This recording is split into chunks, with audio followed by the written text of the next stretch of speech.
Salut à tous. Quelque chose arrive, pas une mise à niveau d'armement, pas une nouvelle classe de destroyer, pas une amélioration progressive d'une plateforme existante annoncée en grande pompe, puis oubliée en un cycle médiatique. Ce que la marine des États-Unis vient de révéler change l'architecture fondamentale de la puissance navale américaine. Et lorsque l'image complète de ce que ce navire transporte, de ce qu'il peut faire, et de ce que son existence signifie pour tout adversaire que les États-Unis pourraient affronter en mer devient enfin claire, les mots qui reviennent dans les documents officiels de la marine cessent de sonner comme du langage marketing. Le plus grand, le plus meurtrier, le plus polyvalent, le navire de guerre le plus puissant sur tous les océans du monde, 17 milliards de dollars, un seul navire. Le cuirassé de classe Trump arrive. Parce qu'apparemment, même l'architecture navale doit maintenant avoir l'air d'un rassemblement de campagne avec un blindage, et comprendre exactement ce que cela signifie exige de comprendre pourquoi les États-Unis ont décidé de construire quelque chose que le monde avait collectivement considéré comme obsolète il y a des décennies. Car la décision de ressusciter le cuirassé ne relève pas de la nostalgie.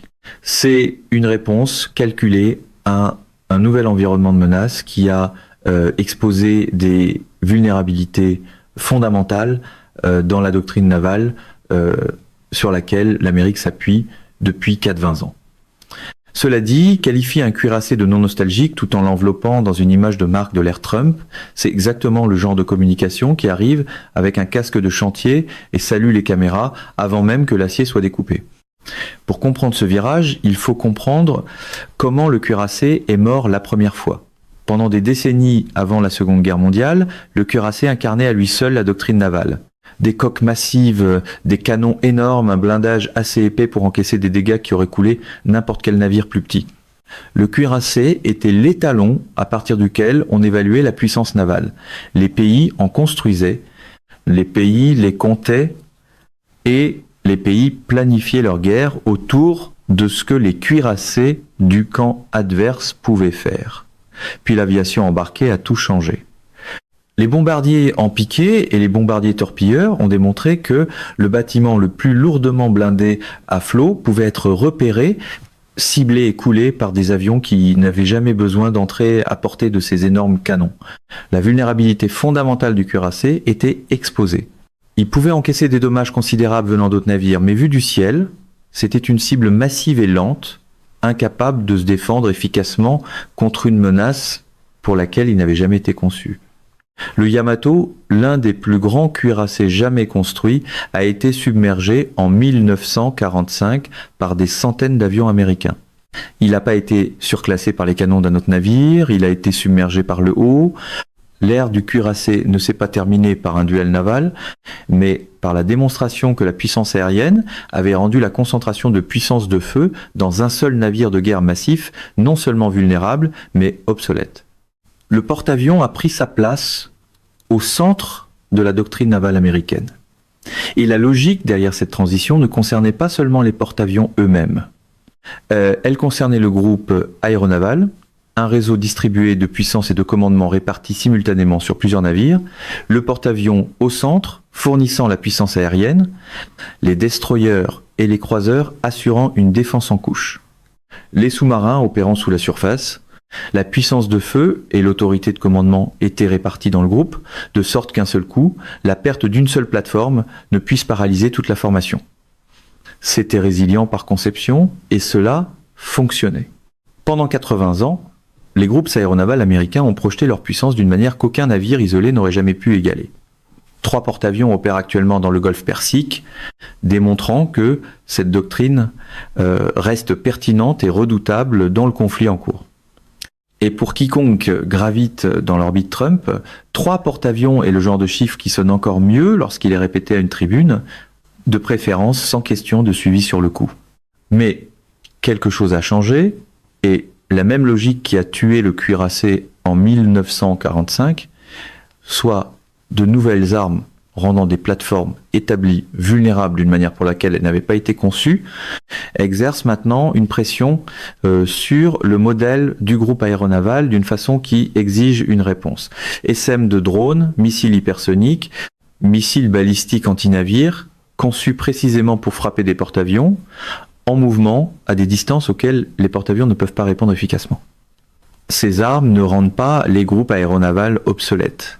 Elles les rendent plus coûteux à défendre, elles introduisent des vulnérabilités qui n'existaient pas lorsque la doctrine a été élaborée. Le rôle principal du cuirassé est de délivrer un volume élevé de frappes offensives à longue portée et de servir de plateforme avancée, robuste et survivable de commandement et de contrôle. Il offre des options rentables pour la frappe et la défense. Sa capacité à embarquer un état-major de flotte renforce la survivabilité en rapprochant les commandants du combat. Et il fonctionne comme une plateforme souple de commandement et de contrôle pour des systèmes habités et non habités. Ce que ce langage décrit, c'est un navire conçu pour concentrer des capacités qui exigeaient auparavant plusieurs bâtiments, les combiner à des systèmes d'armes qu'aucun navire de guerre existant ne peut transporter, et le faire sur une plateforme assez grande pour répondre aux besoins de production d'énergie des armes à énergie dirigée, qui était théoriquement possible depuis des années, mais pratiquement impossible à déployer en mer parce qu'aucun navire existant n'était assez grand pour les alimenter. Dans le langage de campagne, cela serait vendu comme plus grand, plus dur, plus intelligent, parce que la nuance n'a jamais été le système d'armes préféré de la communication à la Trump. Les dimensions confirment qu'il s'agit de quelque chose de véritablement nouveau. La classe Trump est projetée à 30 000 tonnes de déplacement, soit plus de 3 fois le volume interne d'un destroyer de classe Harley Burke. Une longueur comprise entre 853 et 890 pieds, plus longue que celle du Yamato. Une largeur de 5 à 115 pieds. Un équipage de 650 à 800 personnes et une vitesse de conception supérieure à 30 nœuds, plus rapide que ce que la plupart des gens supposeraient pour un navire de cette taille. Il transporte un pont d'envol et 2 hangars capables de soutenir des appareils Wind de Osprey et de futurs systèmes à décollage vertical. Une suite de capteurs construite autour du radar AN, SPY-X, le système de détection aérienne et antimissile le plus performant que la marine ait jamais produit, capable de fournir un suivi intégré des menaces dans les domaines aériens, de surface et des missiles balistiques simultanément. C'est le genre de fiche technique qui permet au panel télévisé pro-Trump de dire historique 3 fois avant que quelqu'un demande si le budget d'entretien vient aussi avec des feux d'artifice. Mais c'est au niveau des armes que ce navire devient quelque chose de catégoriquement différent de tout ce que le monde a vu jusqu'ici. La configuration offensive commence avec 12 missiles hypersoniques, Conventional Prompt Strike, 12 sur un seul navire. Ces armes livrent des ogives conventionnelles à des portées intercontinentales en environ 1 heure après le lancement. La combinaison de la vitesse, de la portée et d'une ogive conventionnelle signifie que la classe Trump peut atteindre des cibles n'importe où à travers un bassin océanique plus rapidement que n'importe quel avion conventionnel ne pourrait s'y rendre et le faire sans franchir le seuil nucléaire. C'est une capacité militaire sérieuse, même si l'image de marque fait beaucoup d'efforts pour la faire sonner comme la phrase d'ouverture d'un discours de rassemblement. En plus des missiles hypersoniques, le premier navire de la classe, l'USS Defiance, transporte 128 cellules de lancement vertical Mark 40 et 1, soit 25% de plus que le destroyer Harley Burke Flight 3, actuellement le bâtiment de combat de surface le plus performant de la flotte américaine. Ces cellules déploient des missiles de croisière d'attaque terrestre Tomahawk et des intercepteurs Standard missiles, entre autres munitions, permettant des opérations simultanées dans plusieurs domaines de mission, frappe et défense aérienne en même temps depuis la même plateforme. Les documents budgétaires de la marine notent aussi que la coque permet l'intégration potentielle de missiles de croisière mer-sol à capacité nucléaire, élargissant les options de dissuasion à la flotte de surface d'une manière qui n'existait auparavant que sur les sous-marins. Voilà l'architecture de frappe conventionnelle et nucléaire. Maintenant, il faut considérer la dimension des armes à énergie dirigée. Le canon électromagnétique lance des projectiles hypersoniques à plus de 100 000 marins en utilisant la force électromagnétique plutôt que des propergoles chimiques. Il peut frapper des cibles terrestres, des navires ennemis et des installations durcies avec une énergie cinétique à vitesse hypersonique. Sa vitesse de projectile extrêmement élevée et son temps d'arrivée sur cible quasi instantané le rendent également efficace pour la défense antimissile en interceptant des missiles de croisière anti-navires, des drones entrants et potentiellement des menaces hypersoniques dans leur phase terminale. Le coût par tir d'un canon électromagnétique représente une fraction de celui d'un missile. Pour un tir défensif soutenu à haut volume contre des essaims de drones, qui sont explicitement conçus pour submerger des missiles intercepteurs coûteux par le nombre et la symétrie des coûts. Le canon électromagnétique change l'économie de la défense. Et dans le style commercial de Trump, le coût par tir deviendrait d'une manière ou d'une autre à la fois une doctrine militaire et un motif de vantardise avant le dîner. Fondamentalement, les armes à énergie dirigée du BBGX fonctionnent dans une plage de 300 à 600 kW dans la configuration de base, avec des mises à niveau potentielles vers 1 MW à mesure que les systèmes d'alimentation évolueront. Ces systèmes remplissent principalement des fonctions défensives, des armes laser pour les opérations anti-drones, la lutte contre les roquettes et l'artillerie, la défense aérienne à courte portée et le ciblage ou la neutralisation de capteurs sur des plateformes ennemies, des systèmes à micro-ondes pour l'attaque électronique non cinétique, la perturbation des cimes de drones, la désactivation des communications et des réseaux radars ennemis et l'interférence avec les systèmes de guidage des missiles. Ensemble, ces systèmes répondent exactement à l'environnement de menaces qui se manifeste dans le conflit en cours dans le golfe Persique. Des essaims de drones lancés par vagues trop nombreuses et trop peu coûteuses pour que des intercepteurs conventionnels puissent les engager de manière rentable. Des missiles hypersoniques conçus pour vaincre les couches de défense aérienne existantes et des armes anti-navires spécialement élaborées pour exploiter les vulnérabilités des bâtiments de surface américains actuels. La partie dérangeante, bien sûr, c'est que la guerre moderne refuse constamment de rentrer proprement dans les slogans préparés pour elle. L'architecture défensive en couche du BBGX est conçue de sorte que chaque catégorie de menaces entrantes rencontre une réponse spécifique adaptée en coût. Les menaces hypersoniques sont traitées par les intercepteurs avancés dans les cellules de lancement verticales et par la capacité de défense terminale du canon électromagnétique. Les missiles de croisière conventionnels sont pris en charge par les batteries standard missiles. Les essaims de drones sont traités par les armes à énergie dirigée, capables d'engager à un coût marginal par neutralisation proche de zéro. Les petites embarcations sont traitées par les systèmes rapprochés de 30 mm. Les canons de 5 pouces et les lanceurs Rolling Airframe Missiles fournissent des couches supplémentaires contre les avions et les missiles à moyenne portée. Rien ne traverse une seule couche défensive pour trouver un espace vide de l'autre côté. Tout ce qui peut être lancé contre ce navire rencontre une réponse spécifiquement conçue pour l'intercepter avant le contact. C'est la promesse du moins. Washington a toujours été excellent pour faire paraître les systèmes invincibles avant que la réalité commence à soumettre ses factures. Comprendre pourquoi les États-Unis ont décidé de construire ce navire maintenant exige un élément de contexte supplémentaire. Les croiseurs de classe Ticonderoga. Pendant des décennies, la classe Ticonderoga a fourni des fonctions spécialisées de commandement de la défense aérienne au sein des groupes aéronavals américains.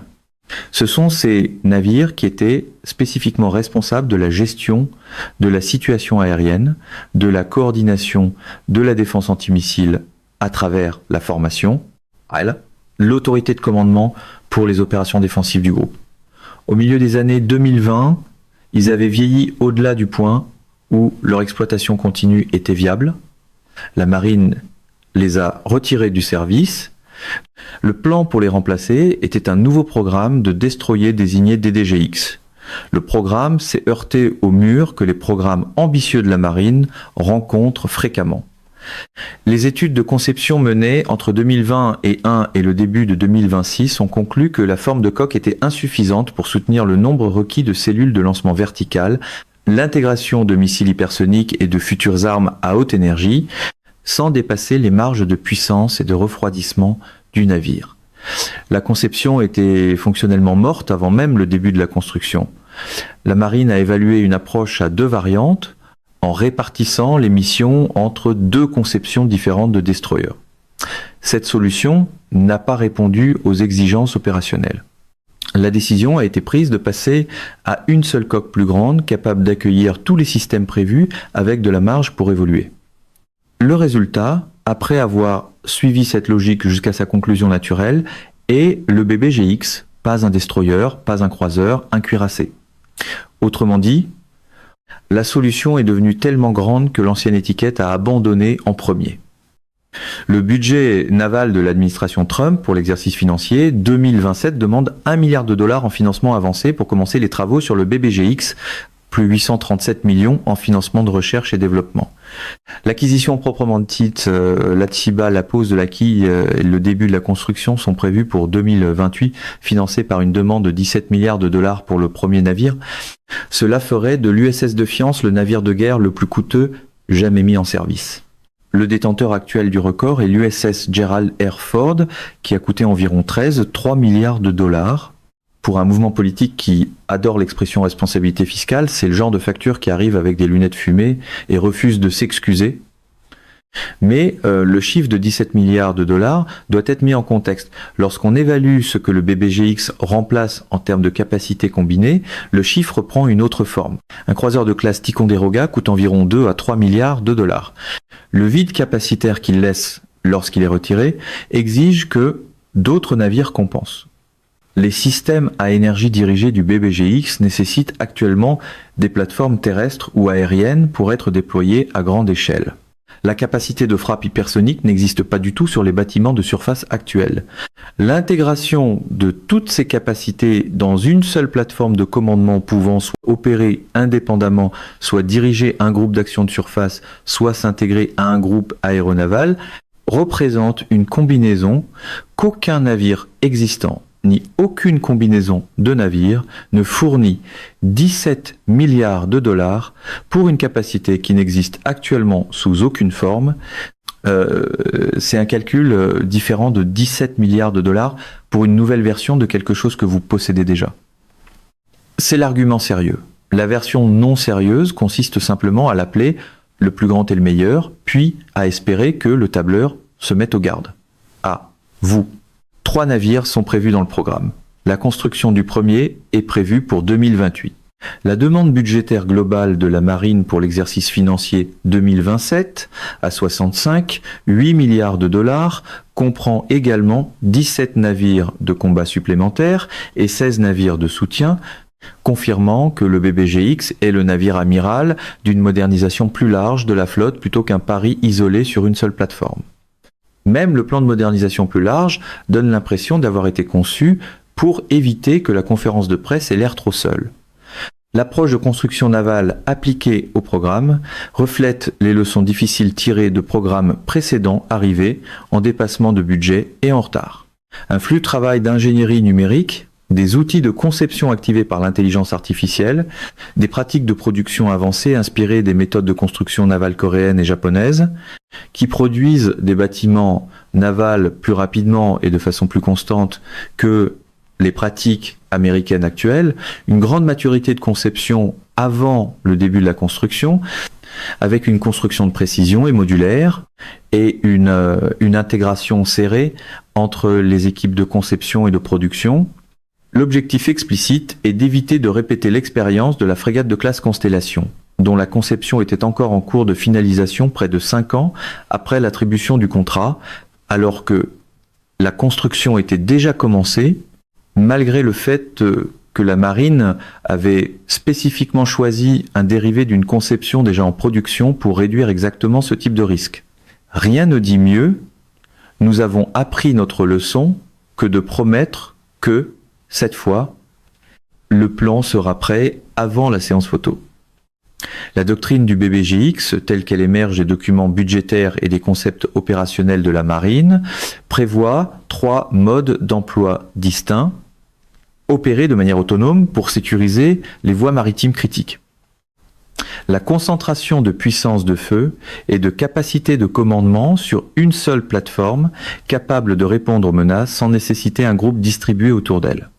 Diriger un groupe d'action de surface, le BBGX servant de navire amiral d'une formation de bâtiments plus petits, fournissant l'autorité de commandement, la coordination de la défense aérienne et la capacité de frappe à longue portée que le Ticonderoga fournissait autrefois au groupe aéronaval, et s'intégrer à un groupe aéronaval en augmentant la puissance aérienne du porte-avions par une frappe hypersonique basée en surface et une défense aérienne avancée dans une formation combinée plus performante que ce que chacun pourrait accomplir séparément.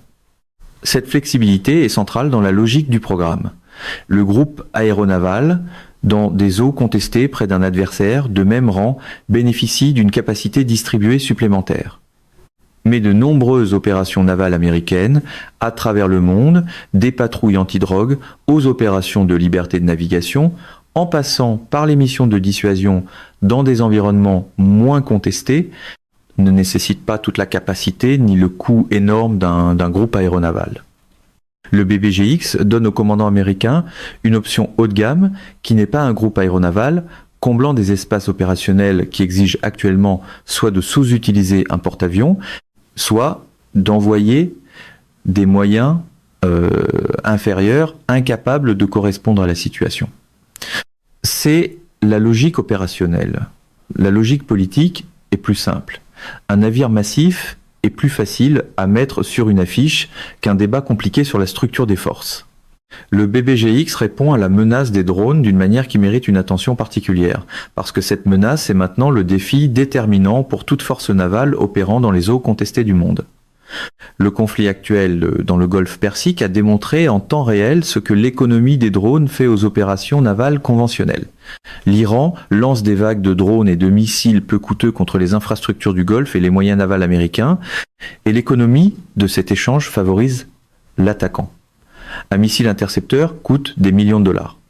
Un drone coûte quelques centaines. Il est impossible de soutenir indéfiniment une défense contre une production infinie de drones avec des stocks de missiles finis. Même la phrase choc pro-Trump la plus bruyante ne peut pas faire disparaître ce calcul, même si elle peut certainement essayer de parler plus fort que lui. Les armes à énergie dirigées du BBGX fonctionnent dans une plage de 300 à 600 kW dans la configuration de base, avec des mises à niveau potentiel vers 1 MW à mesure que les systèmes d'alimentation évolueront. Ces systèmes remplissent principalement des fonctions défensives.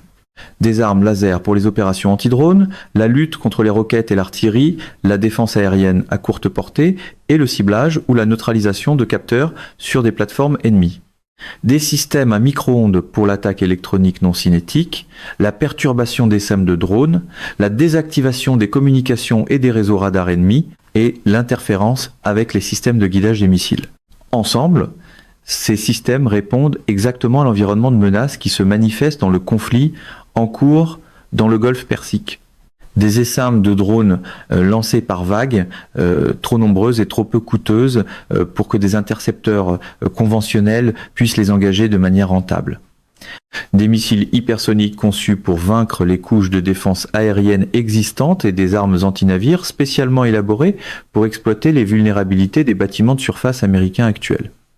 L'architecture défensive en couche du BBGX est conçue de sorte que chaque catégorie de menaces entrantes rencontre une réponse spécifique, adaptée en coût. Les menaces hypersoniques sont traitées par les intercepteurs avancés dans les cellules de lancement verticales et par la capacité de défense terminale du canon électromagnétique. Les missiles de croisière conventionnels sont pris en charge par les batteries standard missiles. Les SM de drones sont traités par les armes à énergie dirigée, capables d'engager à un coût marginal par neutralisation proche de zéro. Les petites embarcations sont traitées par les systèmes rapprochés de 30 mm. Les canons de 5 pouces et les lanceurs Rolling Airframe missiles fournissent des couches supplémentaires contre les avions et les missiles à moyenne portée. Rien ne traverse une seule couche défensive pour trouver un espace vide de l'autre côté. Tout ce qui peut être lancé contre ce navire rencontre une réponse spécifiquement conçue pour l'intercepter avant le contact. C'est un concept magnifiquement superposé, ce qui signifie que la version de presse le réduira probablement à très fort, très sûr, vraiment formidable. Comprendre pourquoi les États-Unis ont décidé de construire ce navire maintenant exige un élément de contexte supplémentaire. Les croiseurs de classe Ticonderoga, pendant des décennies, la classe Ticonderoga a fourni des fonctions spécialisées de commandement de la défense aérienne au sein des groupes aéronavals américains. ce sont ces navires qui étaient spécifiquement responsables de la gestion de la situation aérienne, de la coordination de la défense antimissile à travers la formation et de l'autorité de commandement pour les opérations défensives du groupe. Au milieu des années 2020, ils avaient vieilli au-delà du point où leur exploitation continue était viable. La marine les a retirés du service. Le plan pour les remplacer était un nouveau programme de destroyers désigné DDGX. Ce programme s'est heurté au mur que les programmes ambitieux de la marine rencontrent fréquemment. Les études de conception menées entre 2021 et le début de 2026 ont conclu que la forme de coque était insuffisante pour soutenir le nombre requis de cellules de lancement verticales, l'intégration de missiles hypersoniques et de futures armes à haute énergie, sans dépasser les marges de puissance et de refroidissement du navire. La conception était fonctionnellement morte avant même le début de la construction. La marine a évalué une approche à 2 variantes, en répartissant les missions entre 2 conceptions différentes de destroyers. Cette solution n'a pas répondu aux exigences opérationnelles. La décision a été prise de passer à une seule coque plus grande, capable d'accueillir tous les systèmes prévus, avec de la marge pour évoluer. Et le résultat, après avoir suivi cette logique jusqu'à sa conclusion naturelle, est le BBGX, pas un destroyer, pas un croiseur, un cuirassé. Lorsque le processus d'acquisition devient aussi dramatique, même la classification du navire commence à ressembler à une annonce de campagne. Le budget naval de l'administration Trump pour l'exercice financier 2027 demande $1 milliard en financement avancé pour commencer les travaux sur le BBGX, plus 837 millions en financement de recherche et développement. L'acquisition proprement dite, la pose de l'acquis et le début de la construction sont prévus pour 2028, financés par une demande de $17 milliards pour le premier navire. Cela ferait de l'USS Defiance le navire de guerre le plus coûteux jamais mis en service. Le détenteur actuel du record est l'USS Gerald R. Ford, qui a coûté environ 3 milliards de dollars, mais le chiffre de 17 milliards de dollars doit être mis en contexte. Lorsqu'on évalue ce que le BBGX remplace en termes de capacité combinée, le chiffre prend une autre forme. Un croiseur de classe Ticonderoga coûte environ 2 à 3 milliards de dollars. Le vide capacitaire qu'il laisse, lorsqu'il est retiré, exige que d'autres navires compensent. Les systèmes à énergie dirigée du BBGX nécessitent actuellement des plateformes terrestres ou aériennes pour être déployées à grande échelle. La capacité de frappe hypersonique n'existe pas du tout sur les bâtiments de surface actuels. L'intégration de toutes ces capacités dans une seule plateforme de commandement pouvant soit opérer indépendamment, soit diriger un groupe d'action de surface, soit s'intégrer à un groupe aéronaval, représente une combinaison qu'aucun navire existant ni aucune combinaison de navires ne fournit. 17 milliards de dollars pour une capacité qui n'existe actuellement sous aucune forme, c'est un calcul différent de 17 milliards de dollars pour une nouvelle version de quelque chose que vous possédez déjà. Cette distinction compte, même si elle est beaucoup plus difficile à scander qu'un slogan. 3 navires sont prévus dans le programme. La construction du premier est prévue pour 2028. La demande budgétaire globale de la marine pour l'exercice financier 2027 à 65, 8 milliards de dollars, comprend également 17 navires de combat supplémentaires et 16 navires de soutien, confirmant que le BBGX est le navire amiral d'une modernisation plus large de la flotte plutôt qu'un pari isolé sur une seule plateforme. L'approche de construction navale appliquée au programme reflète les leçons difficiles tirées de programmes précédents, arrivés en dépassement de budget et en retard. Un flux de travail d'ingénierie numérique, des outils de conception activés par l'intelligence artificielle, des pratiques de production avancées, inspirées des méthodes de construction navale coréennes et japonaises, qui produisent des bâtiments navals plus rapidement et de façon plus constante que les pratiques américaines actuelles.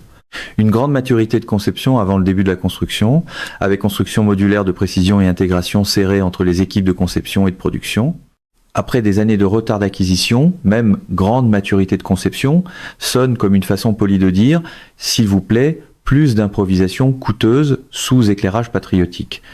L'objectif explicite est d'éviter de répéter l'expérience de la frégate de classe Constellation, dont la conception était encore en cours de finalisation près de 5 ans après l'attribution du contrat, alors que la construction était déjà commencée.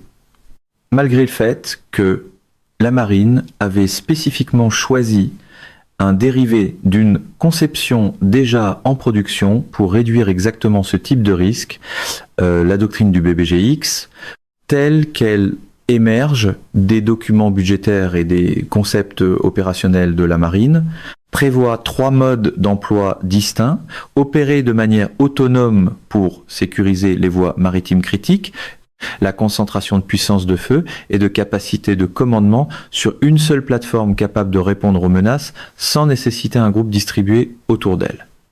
Diriger un groupe d'action de surface, le BBGX servant de navire amiral d'une formation de bâtiments plus petits, fournissant l'autorité de commandement, la coordination de la défense aérienne et la capacité de frappe à longue portée que le Ticonderoga fournissait autrefois au groupe aéronaval, et s'intégrer à un groupe aéronaval en augmentant la puissance aérienne du porte-avions par une frappe hypersonique basée en surface et une défense aérienne avancée dans une formation combinée plus performante que ce que chacun pourrait accomplir séparément.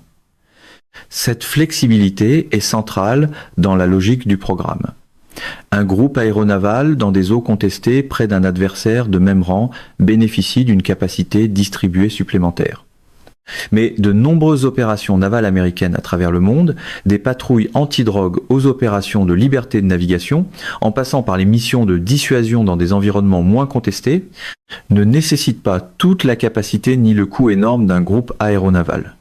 Le BBGX donne au commandant américain une option haut de gamme qui n'est pas un groupe aéronaval, comblant des espaces opérationnels qui exigent actuellement soit de sous-utiliser un porte-avions, soit d'envoyer des moyens inférieurs incapables de correspondre à la situation. C'est un véritable vide stratégique, même si le marketing politique insistera probablement pour dire qu'il a été découvert personnellement à une tribune. Le BBGX répond à la menace des drones d'une manière qui mérite une attention particulière parce que cette menace est maintenant le défi déterminant pour toute force navale opérant dans les eaux contestées du monde. Le conflit actuel dans le golfe Persique a démontré en temps réel ce que l'économie des drones fait aux opérations navales conventionnelles. L'Iran lance des vagues de drones et de missiles peu coûteux contre les infrastructures du Golfe et les moyens navals américains. Et l'économie de cet échange favorise l'attaquant. Un missile intercepteur coûte des millions de dollars, un drone coûte quelques centaines. C'est l'arithmétique brutale de la guerre moderne, où une machine volante bon marché peut embarrasser un plan de défense à 1 milliard de dollars plus vite que n'importe quel porte-parole ne peut rebaptiser le problème. Mesdames et messieurs, notre émission d'aujourd'hui s'arrête ici. Nous vous invitons à partager votre avis personnel dans la section des commentaires ci-dessous. Pouvoir, vérité vous salue et vous donne rendez-vous très bientôt.